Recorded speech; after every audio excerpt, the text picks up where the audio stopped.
So cut to 4.5 years into my 5-year plan. I'm living on a friend's sofa. Couldn't even afford a sublet anymore. I had a daily diet that was all I could afford of a bagel in the morning and a slice of pizza at night, plain. No pepperoni, no schmear. I couldn't afford the cream cheese or the luxuries. So that was what I lived on every day. And I was still auditioning like crazy. Nothing was happening. I was thinking the writing's on the wall here. It's time to pack it up and move back to Michigan. And right around that time was when I got a call from my agent, the opportunity to audition for the Phantom of the Opera. Role of a lifetime, Christine Daae.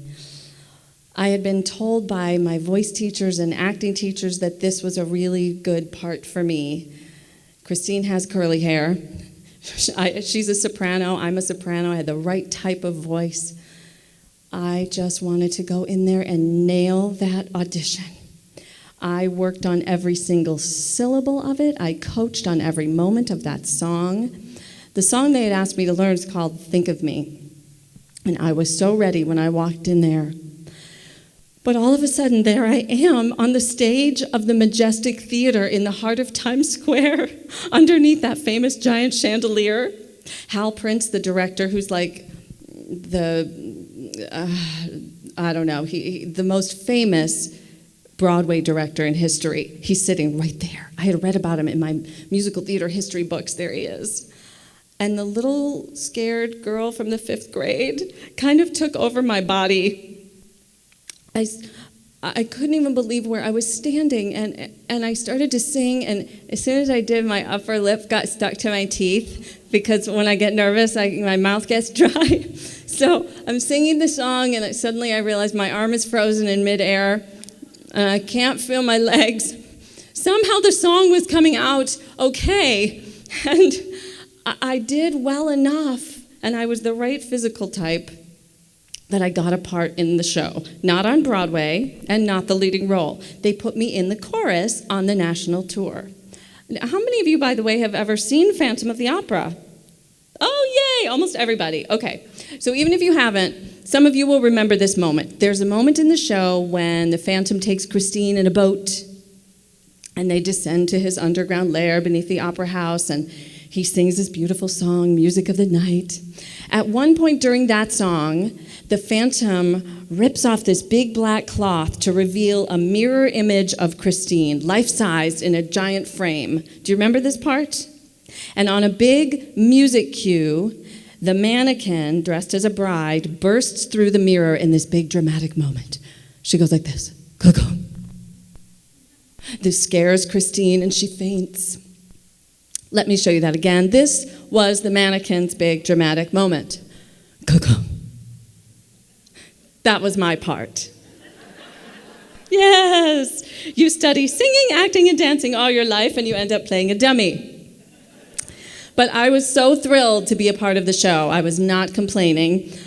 But after an entire year of this, I was really hoping to take it to the next level. And the next step for me, of course, was playing the leading role. Well, the Christine actually got another show, and she was leaving our company. So they flew me to New York to audition again. So there I am for the second time on the stage of the Majestic Theater, heart of Times Square, underneath the famous chandelier, Hal Prince and the supervisor sitting 5 rows back. I'm all alone on the stage. No way was I going to be frozen in my body this time. I put Vaseline on my upper teeth and gums. Oh, yes, I did, so they could not get stuck. And I was not about to be frozen in my body. I decided to show Hal Prince that I could move. So I gave him big arm gestures, dramatic steps, choreographed movements, and at the end of the audition, the assistant director pulled me aside and said, "What on earth was that?" Oh, And I could feel it when I was out there. You know that feeling when you got the egg on your face, it's dripping down. I was like, this is not going well. I think I might be overdoing it. You know, sometimes fear does that. It causes us to get stiff and frozen or to get desperate and try too hard. So, of course, my agent called and told me I did not get the part again. So I went back out to the chorus on the tour, and I tell you, I really was so upset with myself. Isn't it just the worst when you've let yourself down? I had this incredible opportunity given to me, not once but twice, and I blew it, and I knew better. So I really started getting pretty depressed. I didn't want to go to work anymore. You know, I'd sort of slump into the theater with my shoulders hunched, and I just felt like such a failure. And my dad, once again, he called me one night from Michigan, and he said, "You are not yourself. What's going on?" And I said, I can't get past it. You know, I had this shot, and now it's over. You know, this is it. I've hit the glass ceiling now, and it's my own fault, and I'll probably never get another chance.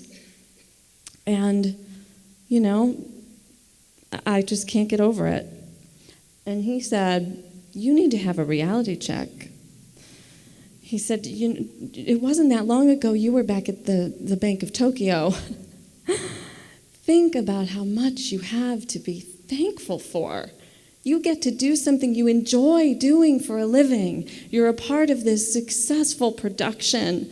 You're a working performer. That's what you always wanted to do."